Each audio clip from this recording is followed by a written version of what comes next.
Hi, my name's Greg Knudson. I'm representing council today. This was to be the day of our spring congregational meeting, but a little virus has changed things, so we are going to instead give you an update from council. Pastors are also going to give some updates. You will have the opportunity to ask questions through Facebook Live, and we'll try to answer them as best as we can when they come in. I will cover the financial situation, recruiting for ministry and council, and our next congregational meeting when it will be held. Jennifer will cover outreach, evangelical possibilities, vacation Bible school this summer, and stewardship. Roger will cover what future church services might look like, what we're going to see about communion, congregational singing, which might be different in the near future, and live streaming. Since the January meeting, we tasked a group of people called the Financial Sustainability in Mission Task Force to identify root causes of our congregation, our church, and what problems and challenges that they noted, and some action plans that we could do to change things. They noted these problems that we have seen are called root causes. Number one is that we've been inwardly versus outwardly focused. And we've been passive about asking people to join Prince of Peace. Our budget is not aligned with our growth and strategic priorities, and this is kind of a long-term problem and needs a long-term solution.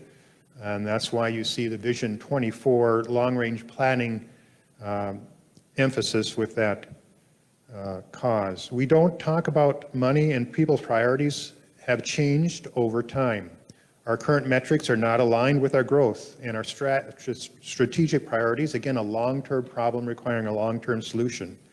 And fifth, the world and our vision have changed, and our staffing model has not been updated. So they've come up with an action plan, and some of the highlights are, number one, we need to go out. We need to put the E back in the ELCA. And in this regard, there's contemplation to start an evangelism ministry, and also a marketing plan task force has been formed. Our current budget has undergone a line-by-line review. There has been deferral of staff training this year, and we have sought funding from the government with the Payback Protection Program. Regarding talking about money, considerations are pastor and member sermons and temple talks, multi-year pledge drives, and year-round stewardship. Metric changes. We want to fit our metrics with our growth strategies, and again, that's a long-term solution. And staffing, reevaluate staffing models to achieve our long-term plans.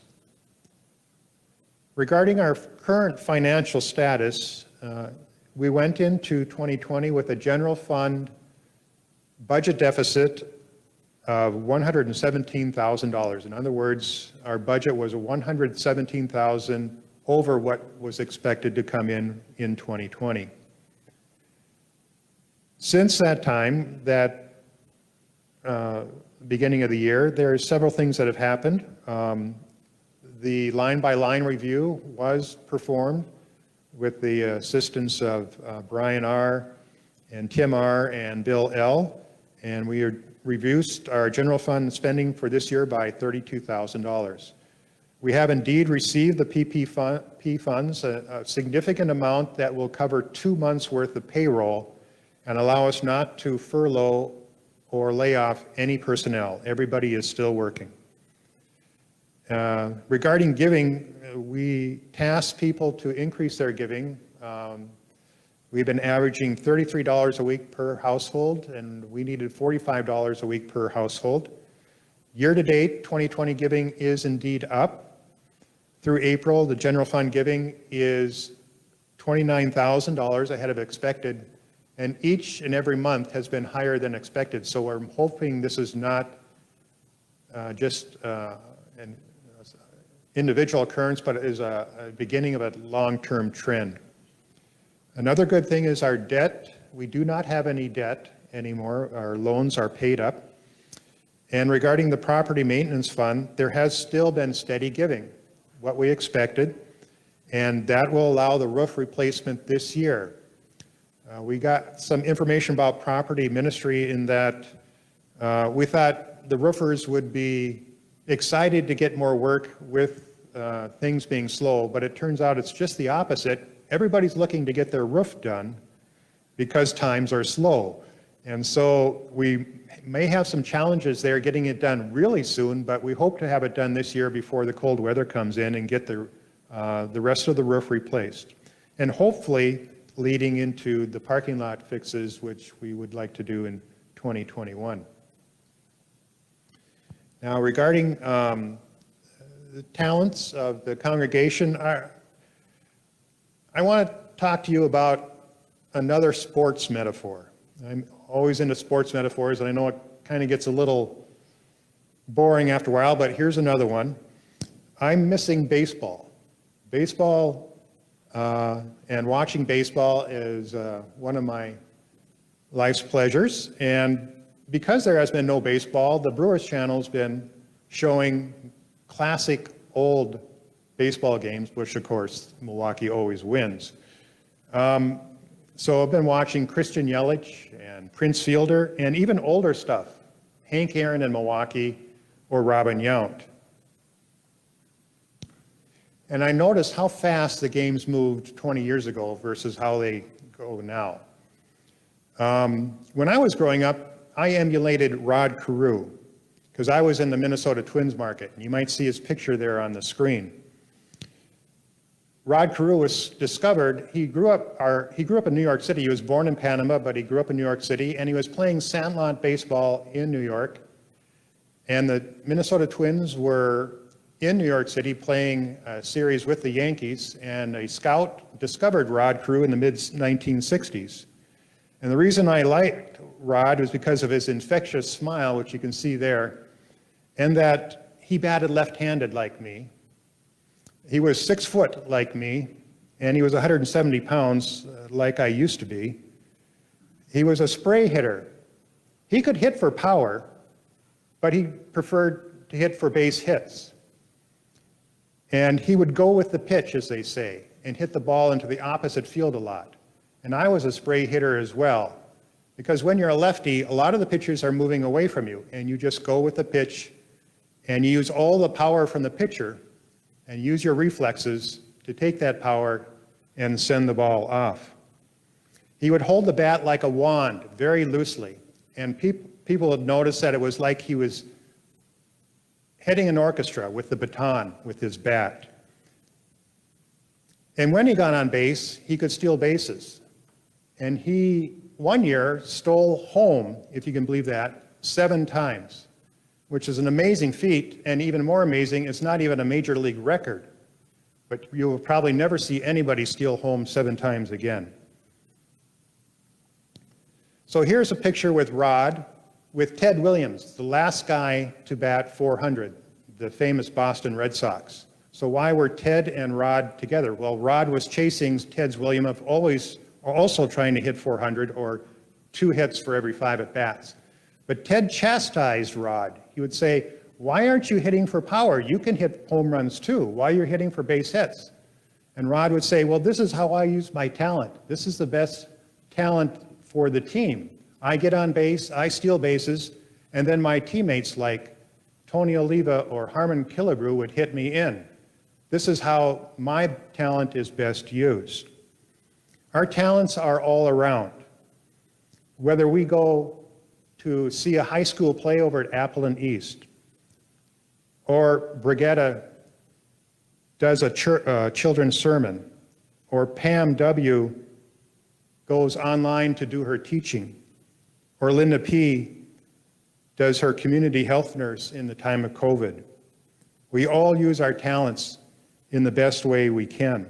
We are now seeking your talents. We hope that you will consider joining a ministry or joining one of the several open council positions. And so we can nominate these people at our next congregational meeting.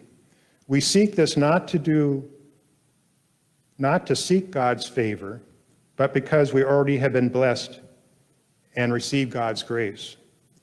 And so in that regard, we hope we can nominate our next council leaders on July 19th. It's a Sunday. It may well still be a virtual meeting. Perhaps we might do it by Zoom. And we ask forgiveness that we can ratify these new council members at an in-person meeting later on. So we ask that you really consider getting even more involved in Prince of Peace.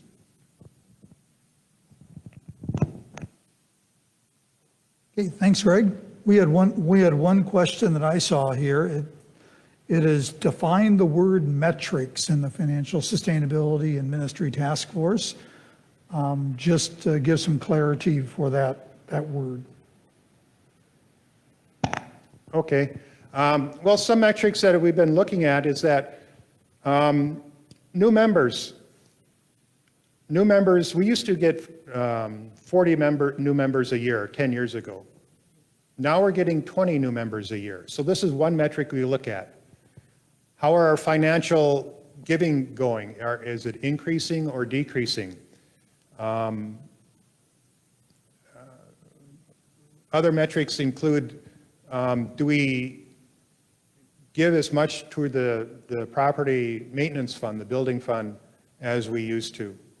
Is the church growing in membership? Are we replacing those who pass away or leave the church? These are a lot of metrics we work at. And if they're not being met, why is new membership declining? Well, that's something we shouldn't avoid. As Lutherans, we like to be a little passive. We like to sit in the pews. But that's not going to work anymore. So we need to go out. We need to be doing food drives. We need to be on TV. We need to be in the neighborhood. And so that's what I would think are metrics that need to change. And again, this is not a short-term problem. This has been happening for a number of years.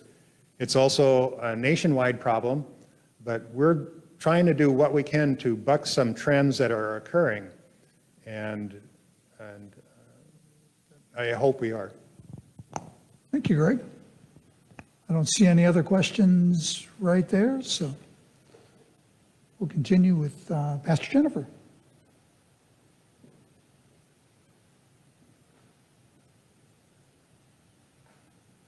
I can stand here. Is that okay? Can I stand here? Okay, I'll just stand here. So I'd like to commend the Financial Sustainability and Mission Task Force for their work. Greg was talking about that. They have cut the budget, and they have also given us a plan for how to increase membership and how to increase our development in faith, but also growing our congregation.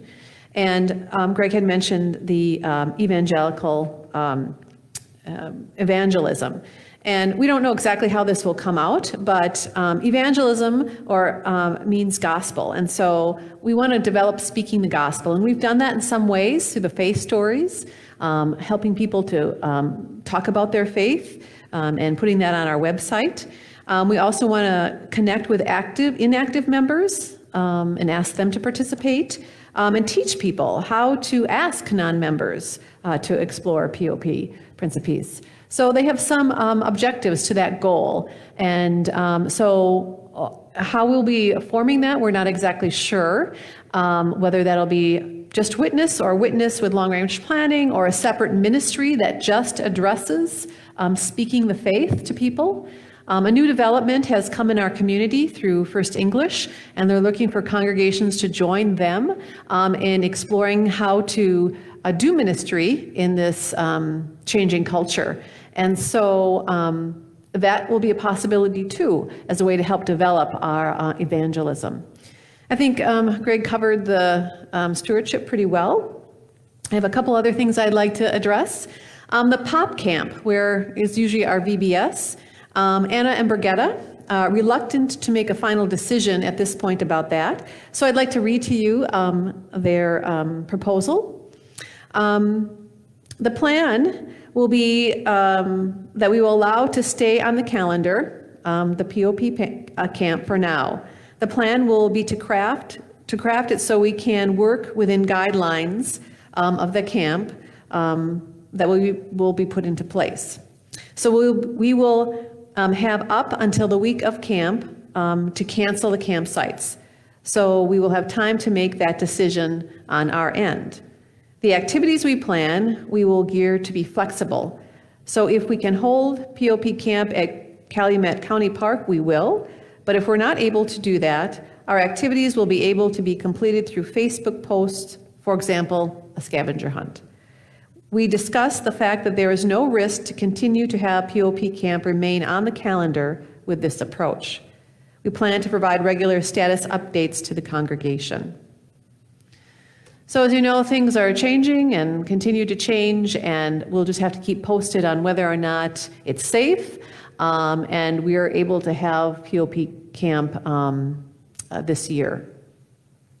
A couple other things I'd like to address. Confirmation. The 9th grade confirmands have completed all their work, so we feel that they are ready to be confirmed. When that will be, we do not know. Brigetic will be contacting confirmation parents as we try to decide what will happen with that confirmation service. As well, our first communion students, the 4th graders, they completed all their classwork. They did not have the Seder meal. And again, we will still have to decide when that first communion will be. We also have been informed by Karina that there is no youth mission trip this year. The group that facilitates that has canceled all the mission trips. Just a few things from me. The last couple of months have been a big change for all of us. I'm glad we are able to live stream. However, it's not the same as worshiping in person. We miss the congregation. It takes more energy to sing, to lead worship, to preach when there are not people here receiving that message, receiving that word, and responding. Working at home is going okay. I have a shorter commute from my kitchen to the office, and I can wear my sweatpants, which is comfortable. But I do miss the daily connection and communication with staff. We communicate weekly through Zoom, and through a WhatsApp we can communicate, but it's just not the same as being in person and communicating, as well as with members, not seeing people and communicating, or being able to visit congregational members. I have learned some new things. I've learned to use Zoom, Facebook, and film my own pop-up devotions at home, thanks to Lori. Roger and I have begun Bible studies online, something new. So I've been learning lots about technology, which is not my strength and not something I would ever want to do. But I'm glad that I'm having now to learn to do this. I think that we will, as a congregation, need to grow our technology and the use of that as a way to reach out to potential members, to non-churched, but also to people who may never come into our church building. We are reaching people with the Word of God, and we want to keep continuing to do that, to reach those people who need to hear the Word of God wherever they may be. So that is my report for today. Roger. Thank you. All right, sisters and brothers, it's good to be with you in this format. A couple of general comments. I want to talk about worship and communion and kind of the thought process and that we're going through as your leaders in this. We know that these are confusing and disorienting times. We also know that we want to get back together as quickly as we can, but we also need to do that safely. Our first priority and mandate from our Lord is to love our neighbors. So we have to be very sensitive and careful and deliberate about the plans to reconvene. Some things that have become very clear to me over the last few weeks is that each of us is at risk of contracting the COVID-19 virus. What we are all facing is managing the risk and living with that risk. And what may be comfortable for one person may not be comfortable for another person. So we have to look at the entire congregation as we think through that. Our most vulnerable on all ends of the spectrum, age-wise, from oldest to youngest, those who are vaccinated and generally have a strong immune system, to those who may not be in a position to have vaccines, like young children. And we need to be sensitive to that and all of those. Thankfully, the increase of cases seems to be flattening and in some locations declining, but that does not mean that the virus has blown over us like a winter storm. As I think sometimes we are tempted to look at this like that, especially Friday. My wife and I went out in the afternoon to get some plants, and we went to one vendor, and everybody was required to wear face masks, which was great. We were wearing our mask, we were outside, we picked up our plants, and then we went to another store, and no one was required to wear masks, and probably only about half of them were. And that made me very uncomfortable, even though we were outside. So I think we're thinking of this as if it's a snowstorm and it went by, and that we'll clean it up and then we're gone. It's all done. However, that I think is probably not the accurate way of thinking about this. During this, we have learned a lot more information than I ever thought that I would have to learn about situations like this. And we have had podcasts that the pastors have seen. We have gotten information and read information from the CDC and other infectious control groups. And we've gotten guidance from the Wisconsin Council of Churches, including the ELCA. And one of them who caught my attention was Dr. Michael Osterholm, who is a director of the Center for Infectious Disease Research and Policy at the University of Minnesota, also a member of an ELCA congregation in the Twin Cities, and has given advice to Democrat and Republican administrations, including the State Department. And he appeared on CNN this past week after just having seen him in a broadcast to the Twin Cities ELCA pastors. And he described it that we are in the calm eye of a hurricane, and we still have the other side to go through. Hopefully it will not be worse than what we have already experienced. In fact, he said there are only two ways out of this: a vaccine or 60 to 70% of the population becoming infected. And that is when we build up a herd immunity, where those who have been infected would protect those who haven't been. Now, as your leaders, your pastors, staff, and council, we are trying to manage the risk for everyone. Those who are least at risk, including those who are most. Ultimately, the decision to reopen and how to do that will be a decision of our council, and we will let you know where we are in that. I want to commend the staff who, as Pastor Jennifer said, have learned all kinds of new skills and virtually had to learn how to connect and do their ministry virtually overnight. And each staff member, I think you should commend them, and I think you'd be very proud of the ministry that they are doing. What you don't see are hundreds of text messages that we have shared over these last several weeks that come all during the day and into the evening, 7 days a week. Also, we owe our council and ministries a huge thank you, who are walking this path with grace and hope. And I want to encourage us all to think of ways that we can reach out to further the Lord's ministry. I want us to take prayerfully the call to serve on council, as Greg has mentioned to us, and I hope that you will prayerfully consider that. Once we gather again in whatever form, there will be much excitement and joy, and we're all looking forward to being back together. But also we need to realize that our staff will need some rest too. Many have had personal plans and vacations canceled during this time, and not only have had to work at home at this job, but their regular job of keeping their homes running too. So right now we currently have 2 funerals to plan after this passes, 2 or 3 weddings to plan, at least 2 baptisms, and an almost entirely new council to connect with, First Communion and Confirmation to plan. So we have a little work ahead of us. We want to be in worship, but one of the difficult things that your pastors are learning, and the broadcasts that we are getting and seeing from health experts, is a danger in gathering, especially in worship, especially singing together.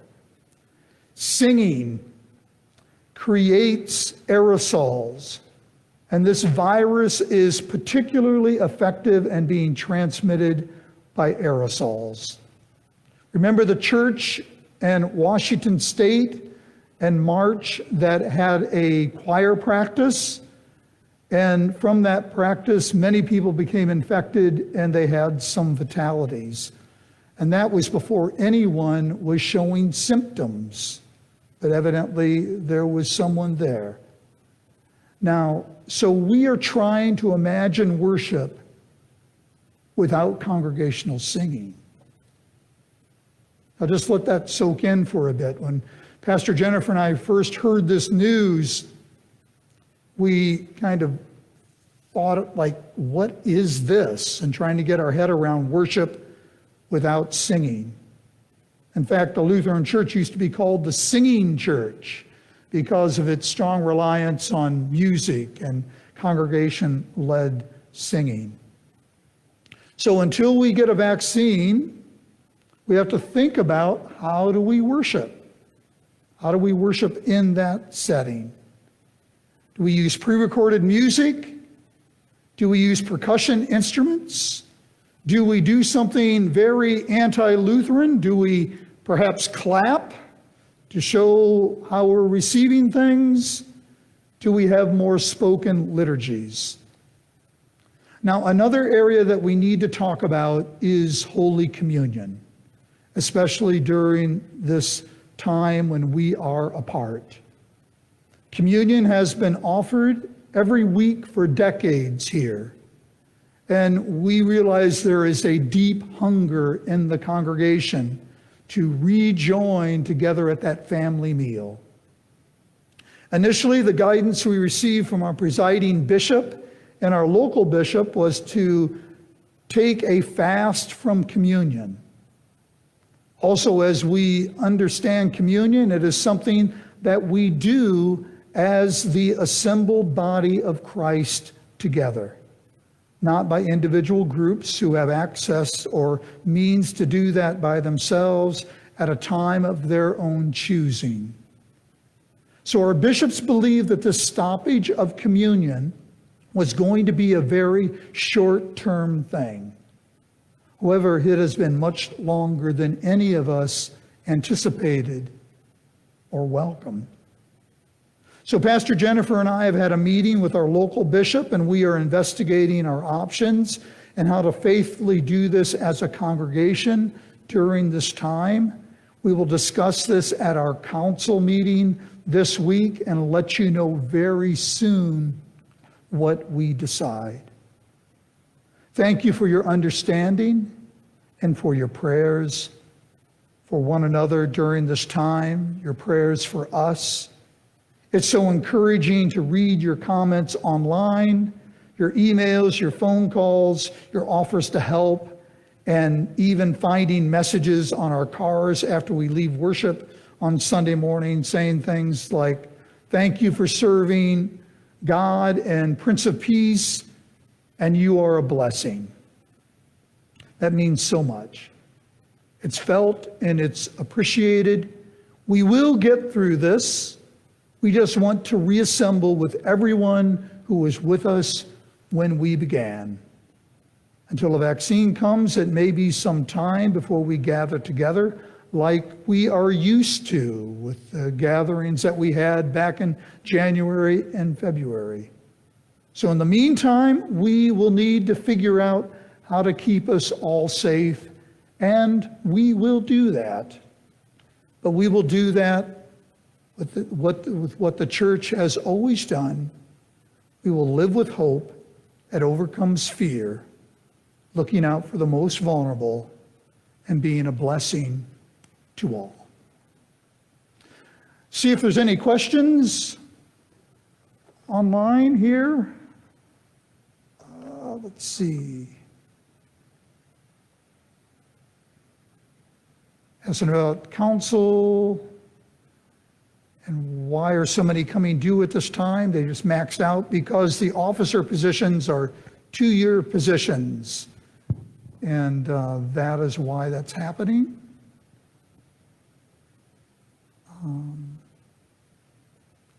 Sandra is saying she's sad because of singing news, and it really is. That's been a difficult thing for musicians to wrap their heads around, and for your pastors too. So we will think through that. Any other things? I think this can be also an exciting time. As Pastor Jennifer said, we have found new ways to connect and meet, and this will just be one more challenge and one more way that we can share the message of God's love in new and unique ways and stretch ourselves a little bit.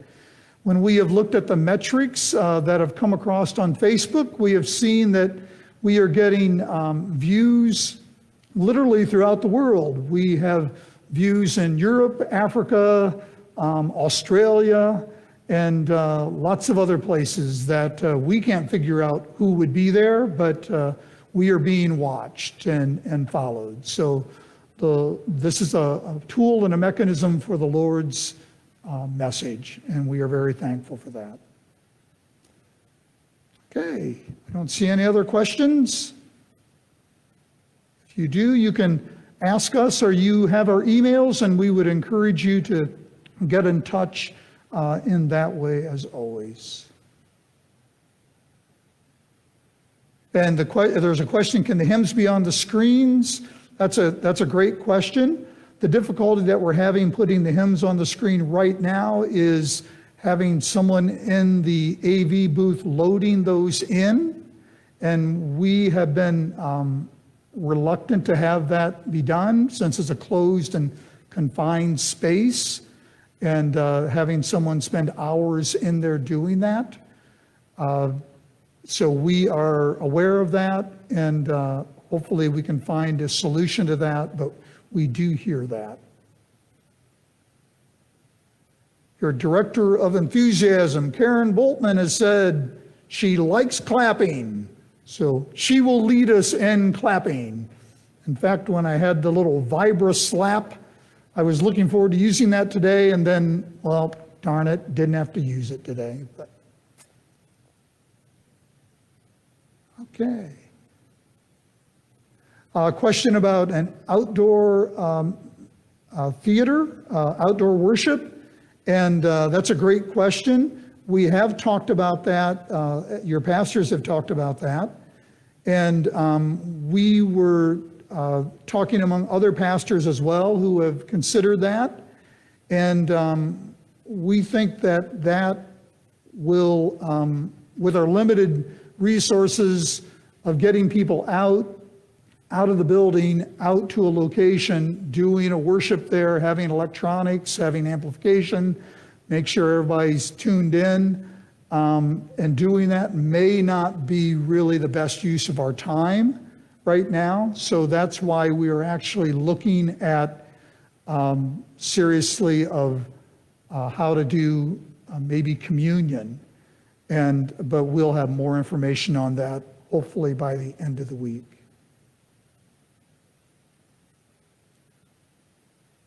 Okay, that's all I see right now, but you can certainly let us know if you have any other questions.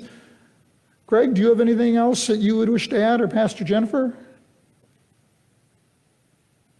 Okay. All right, yes, thanks. Thanks for Nate back in the booth today, helping us out, and for all your comments. And We will see you next week. And if you also don't forget about the Zoom Bible study, Wednesday night at 6:15. All right. Peace out.